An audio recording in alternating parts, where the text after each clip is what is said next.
Na uunawaan ng Malacanang ang damdamin ng ating mga kababayan na hindi natuwa sa ipinost ni First Lady Liza Araneta Marcos sa gitna ng mga pagulan at malawakang pagbaha na naranasan noong Lunes. Umani ng batikos ang social media post na ito ng First Lady noong August 17, kasabay ng pagdiriwang ng kanyang kaarawan.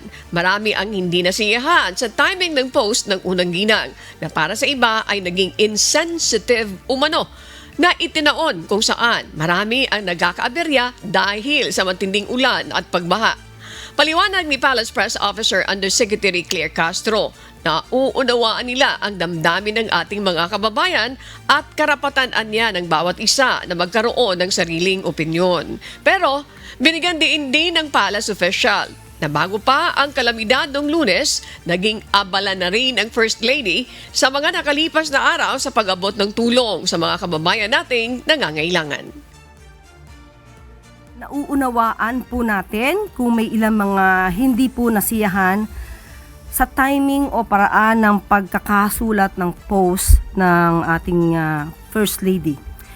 Karapatan ng bawat isa na magkaroon ng sariling opinyon at ito naman po ay mahalaga at pinakikinggan po ni First Lady ang lahat ng opinyon para malaman niya kung ano ang nararapat na ano pang tulong, batikos ay kailangan itong malaman.